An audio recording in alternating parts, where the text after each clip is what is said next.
but not much else.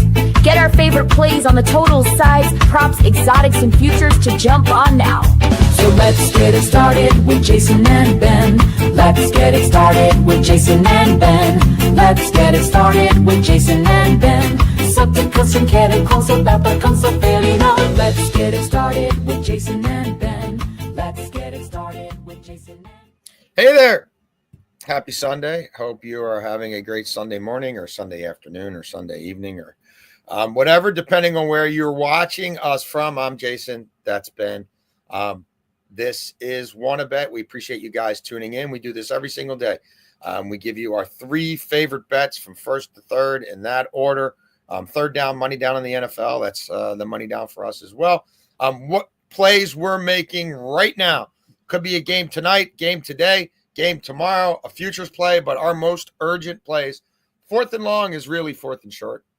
We'll continue to look at quick hitters. We cashed another one or two last night. Bets to get you paid early in games quickly. And in overtime, we continue to do very good work in the NFL preseason markets, distilling it down to our one play of the day in those markets. Where we think we have the best chance to cash. We will get to all that Beltway, Ben. But first, how did we do last night? How are we doing since we launched the show? So there you go. Find somebody else who's up 46 units since May 21st doing this every day. MLS was not kind to me yesterday. Nashville didn't show up. Shame on me there. Vancouver picked up a red card 27 minutes into that match. They were dominating the first 30 minutes like I thought they would. Then they played a man down for over 60 plus. So that went against us. We did cash the over easily in the over 2.5 first 3 innings line in that Cubs Cardinals game. And the White Sox knocked on the door repeatedly for me, Beltway, Ben. Had back-to-back walks in the third, had first and third and one out in the fifth. One more run against Joey Cantillo, who was looking to give it up. Would have at least got us a push there. Alas, it wasn't meant to be. The White Sox also sat 3 of their regular bats that I wasn't sure they were going to do, didn't think they were going to do on a Saturday afternoon. How about you? Yeah, it's probably my worst day since we've started the show. Leah Balson's got 3 assists at halftime, was basically checking that one off. No way she doesn't cash. Well, she only played the third quarter, played 5 minutes, and then didn't play the rest of the game due to blowout. It happens. It's how it goes. Yep. The Sparks I was super high on, and I thought for sure they'd beat the Valkyries, and from tip-off, they were down. So that didn't go well. Will Smith, we get the push because he did not play, which kind of surprised me. I know you got to give catchers a day off, but I thought today might make a little bit more sense for that. They didn't need him, though, so that's fine. And then the Cowboys are my first preseason loss we had, but we were able to balance that, and we also lost to Nerfy, but we were able to balance that out with a profitable PLL weekend because I was on the over at plus money in that Atlas-Philadelphia game yesterday, which was a good cash. Yeah, the playoffs are set in the PLL. It's 2 weeks before they play again. So probably no PLL for us this week, but we'll be back the following Wednesday previewing the quarterfinals. How about our Whip Snakes sneaking in? Good on them. And the Boston Cannons. What a collapse. Losing both games at Harvard. Oof. Anywho. All right, Beltway, Ben, let's make the people some money today. First down, where are we? Yeah, first down here, we're going to go with the same game parlay. 2 guys in the same lineup. Salvador Perez, 2+ hits, runs, and RBIs. And Bobby Witt, 1+ hits, run, and RBI. And that you can get that on DraftKings or FanDuel. Bobby Witt's tossed in to get us to -120 because Salvi has some juice there. But I don't see any issue with Bobby Witt. I just kind of feel like if he's going to get on, somebody will drive him in. He'll steal a base. He's going to pick up a hit probably at some point, or he'll come up with runners on. It's a good spot for Bobby Witt. But Salvi, 2 for 6 against Urena with the home run against him. Righties are slashing 357, 372, 548 against Urena. The wind is blowing out at Target Field today, so I would also look at their home run. It was like over 1.5. It was a crazy number, big plus money. But and they're 2 of the top bats in this lineup. Salvi's hitless in 2 straight. He's due for a big game. And Bobby Witt, like I said, you can almost count on him for 1+ hit, run, and RBI in every single game. So the big play here is Salvi. That's the juice play. We add in Bobby Witt, and we could cash this in one Salvi at bat. Bobby Witt gets on by a walk, gets to second base on a stolen base. All of a sudden, Salvi comes through with a base hit, and we're cashed in the first inning. So We could cash it one at bat, but I do like both of these guys to go over these props. Excellent. First down for me. We're going back to the MLS after a bad day yesterday. Now, yesterday we focused on matches where the teams were not participants in the League Cup, which is the 18 versus 18 matchup between MLS sides and Mexican sides. That's now down to 4-4. Today, the game that stood out to us are two teams that did participate in the League's Cup and had some success there. And it's actually it's LAFC, not LA Galaxy. So I just want to make sure that we're clear. No, Ben, don't worry about it, brother. This MLS is effed up a lot of ways. So it is LAFC against Seattle today. And we are on both teams to score and over 2.5 goals. Both these teams had success in League's Cup. LAFC's been terrible in MLS, but played great in League's Cup. I'm not sure how sustainable that is. But here's the reality. Both teams have scored in 8 of the last 12 Sounders matches through all competitions. That spans the Club World Cup, MLS, and League's Cup. That's been a trend. LAFC, both teams have scored in 11 of their last 15 matches in all competitions. LAFC, again, I mentioned, really struggling in MLS, a minus 20 goal differential. That's worst in the Western Conference. Seattle's in a rich vein of scoring right now. Remember, a week ago, they hung a 7-0 drubbing on Mexican Giants, Cruz Azul at home. They're attacking with vengeance from the opening whistle at home. I still think they're a little leaky in the back, still dealing with some injuries in the back, still dealing with injuries to the number one goalkeeper. And this was a weekend in MLS where we saw a fair amount of BTTSs. They were the trend. So, I think Seattle can score at least 2 goals in this match. I do think Seattle probably gives one up in the back to an LAFC team that's playing its best soccer of the season. So that's where we are on this match. We've been pretty good on Seattle Sounders. We've had a pretty good read on them for a while. We need that to continue today. Second down, Ben. Yeah, I'm going to go back to the MLB here. And we're going to go with Brent Rooker over 1.5 hits, runs, and RBIs, minus 145.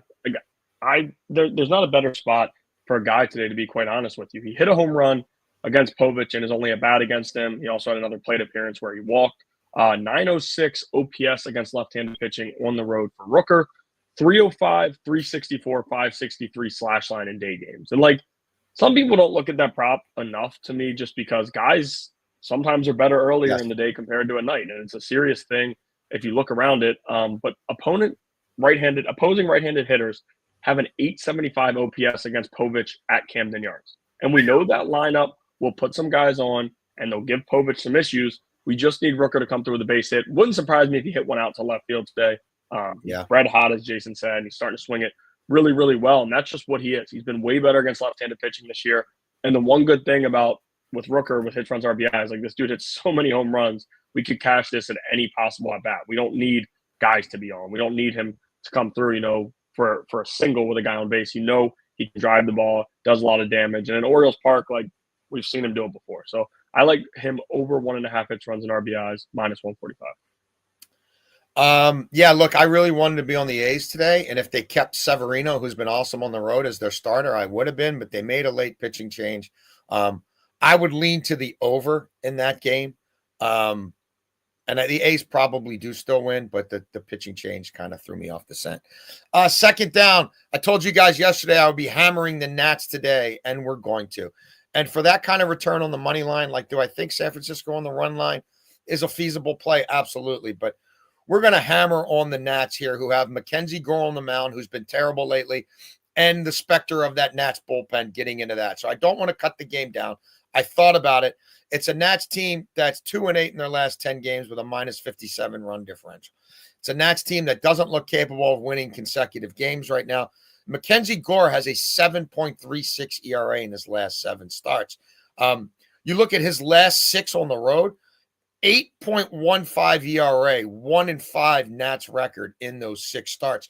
And Verlander caught a lot of crap early in the year, in the middle of the year, and I know, this is the end for him. But very quietly, his last 3 starts, 15 innings pitched, 10 hits, 1 earned run.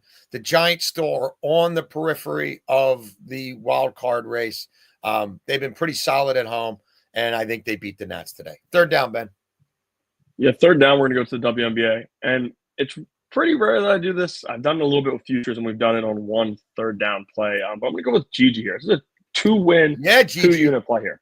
Well, I cannot, like, just looking through the matchup and everything, like, I can't believe that we can get 9.5 points at minus 135 right now. Since being traded, she's over this in both games.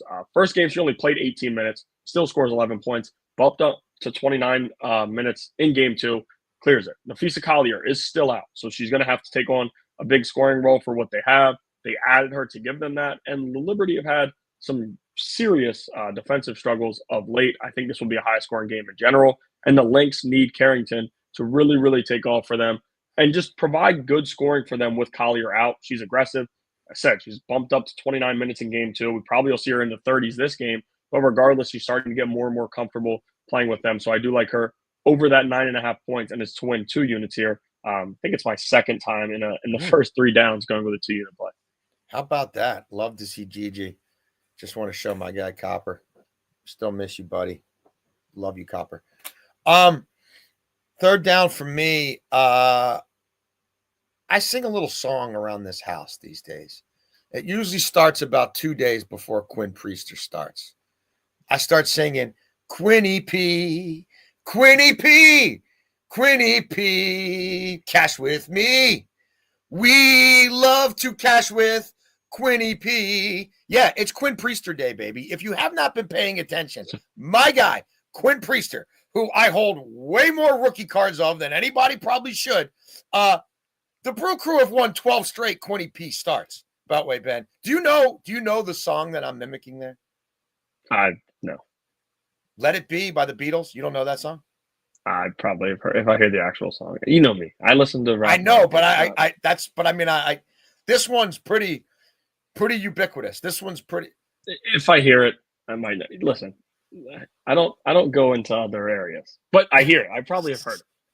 Off of that, seeking words of wisdom, let it be. Do. Let it be. Let it be. No. Maybe. Yeah, possibly. That's a no. Quinny P. Okay, back to Quinny P. So the Brew Crew have won 12 straight Quinny P starts. The Brew Crew have won 5 straight on the run line. The Brew Crew have covered the run line in 9 of the last 12 Quinn Priester starts. They are 14-7 on the season when he starts. He's been an absolute stud. They've won 6 straight Quinny P starts at home. 4 of those on the run line. I thought about going on the run line here, but for this return on the money line, I'm going to just not worry about that last at-bat maybe costing me. They're a better team than the Mets right now, Beltway Ben. The Mets have lost 6 in a row. The Mets have lost 10 of 11. The Mets seem to be punch drunk and staggering around right now, finding ways to lose. And the Brew Crew are in their heads after that throw from my guy Perkins in center field the other night, and then they come back on him again last night. We were on the Brew Crew before anybody was on the Brew Crew. What was that? Was it 3 weeks ago when we were talking about the Cubs? And I said the bet isn't on the Cubs. The bet is on over 3-1 for the Brewers to catch the Cubs. Come with me on that one because the Brewers are going to win the division. When we had Joe O on, it was longer than that. Maybe it was a month ago. Yeah. I got to go through my notes, but Quinny P, do it for me. Do it for Wanted Bet. Of course, we freaking ride with Quinny P around here. Beltway Ben, I want you. I'm not a Beatles guy at all. I think they're overrated, but you should probably know that song. So maybe by the time we reconvene tomorrow, you know what I mean? You listen to it and tell me if you think you've heard it. Yeah, I'll do that. But if I cash again, you're going to probably prefer Quinny P to Let It Be. Yeah.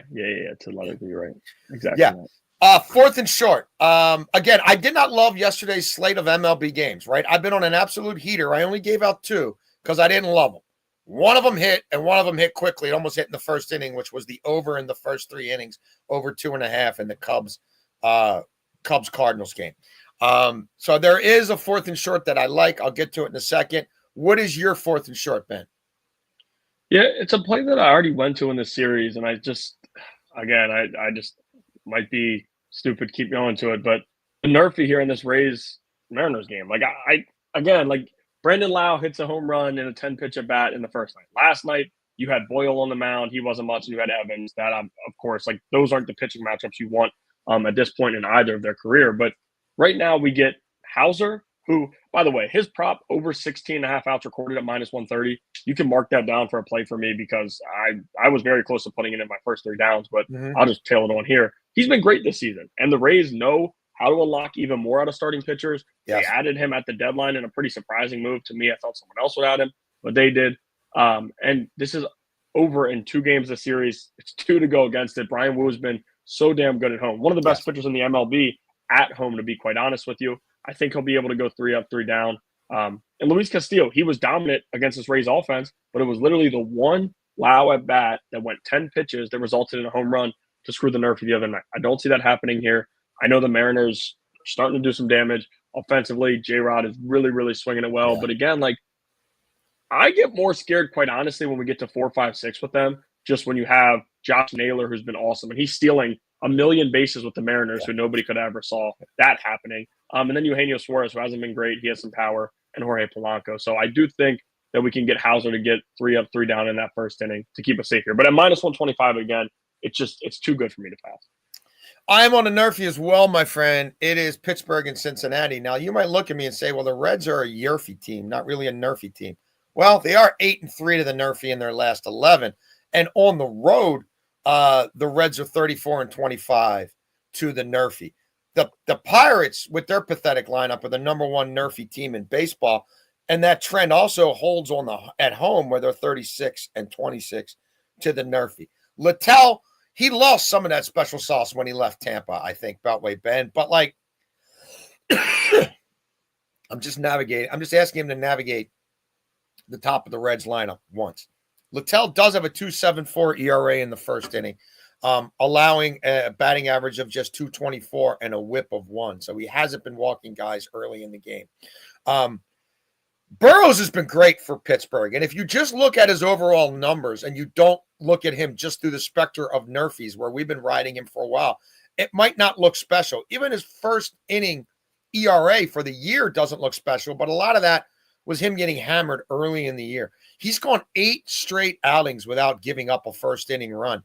He has not allowed a first inning run in 11 of his last 12 starts. Look, De La Cruz runs into one. It's the top of a lineup. You're always a little bit worried, but the top of that Reds lineup hasn't been super potent lately. We know the Pirates in general struggle to score. And as I mentioned, number 1 Nerfy team in baseball. So that's where we are. Overtime, we go back to preseason football. I had another easy cash for you, right? We both had the Chargers basically cash by halftime in 2 different ways in the Hall of Fame game. Seattle over 13.5 points the other night, Beltway Ben. They had 16 at the half. No sweat. Last night, I was on the Jets. You could get 3. I said, let's be safe and take the 3.5. I'm also on them on the money line. Jets blew out the Packers. Where are you on today's slate? Only 2 games available, so this is not – we don't have that many options. What do you like in preseason NFL today? Yeah, I'm going to go back to the receiving yard prop that I've played a couple of times, only cashed 2, lost 1. The Dolphins, 200-plus receiving yards today. And I get it, when you look at the situation. But, McDaniel, he's going to be trying to just do crazy things. You know how they are. They're going to be chucking the football across the field. Zach Wilson, who – I don't know if anybody remembers his first Jets preseason game. Everybody was telling you he was the next big thing. Threw for 130 yards, 2 touchdowns. They were like, oh, the Jets finally found their guy. So preseason player there, and he hasn't done anything in regular season. And Quinn Ewers is behind him, and Quinn Ewers, he can throw the football, and he's going to throw the football. They're going to have to. They want to see what they have in him because the backup quarterback, you draft him in the 7th round. I know you probably think you can sneak him onto the practice squad, but you still want to see what you have. And I think this is going to be a high-scoring game. I was trying to find a first quarter total to go over. Couldn't find it anywhere. You can only find money lines in the first quarter. So instead, I'm just taking 200-plus receiving yards because if the scoring is the way I think it'll be in this game, I think it'll be a lot of passing, a lot of deep shots, a lot of different plays. And, again, getting Zach Wilson, who's played actual NFL snaps, multiple quarters, you always feel good about that for a passing prop there. I'm going to go back to our lightning bolts, the LA Chargers. And I'm going to play him in the first half. And I think the Trey Lance combination with a Greg Roman offense and Harbaugh as the coach, that's problematic. And people talk about, the run that John Harbaugh had, Jim's brother in Baltimore. Beltway Ben, who was the offensive coordinator when they were winning 21 straight preseason games? Giro. Yeah. And Giro's got a new toy to play with in Lance. Now, the Slater injury, the Chargers lost their left tackle for the year. Part of me wonders, Joe Alt going back to the left side. Do they want to look at that a little bit? Do they want to give him a little bit of run here? Now, you can tell me, well, they still have the 3 preseason games to go, right? Because the Hall of Fame game is the extra one. But, I wonder if we get a little bit of a run with the first team offensive line. This is a Saints operation. It's a guy coaching for the first time who I don't think is going to be a very good head coach. They've got a legitimate quarterback competition. I don't think that's going to bring out the best in Spencer Rattler, who's peed on his leg whenever anybody's asked him to do anything. And their 26-year-old rookie, I'm sorry. I think, the idea that this kid he's not even a kid. This is Brandon Weeden 2.0 for me until proven otherwise. I don't think he's going to step in there against backups or UPS drivers or whatever and light it up. I think the Saints won't be a smooth operation. There's going to be some issues. It's the first time a lot of people on that staff are doing their jobs. We've seen a lot of penalties, a lot of weird stuff in these preseason games, especially in the first half. I'm expecting that from the Saints. I think Harbaugh, in the face of that injury, will have his team ready to play. And I think Trey Lance can put on a bit of a show for us in the first half. So give me the Chargers to win the first half. So that's our show. We thank you guys for tuning in. Again, we're up, 40 units since we started doing this. When we're down, we don't stay down long. We're constantly grinding. We're trying to give you guys every edge we can to help you do something that's very difficult to do, which is cash tickets and try to beat these sports books on a regular basis. The only people we're working for are you. We appreciate you tuning in. As always, we'll be back tomorrow. We're usually at 10 a.m. on Mondays. You guys who watch regularly know that, with our buddy Eric Casillas. We'll have some plays on NFL Week 1. I'm already looking at some Champions League markets where I've done very well on our Super Discord. You can join the Super Discord by looking at my bio or Ben's bio up on our Twitter bio. I'm going to be on some Champions League soccer matches. We've got MLB. We've got WNBA. And again, of course, looking at the NFL. Appreciate you guys tuning in. Hope you have a wonderful rest of your weekend. Let's cash together at WannaBet.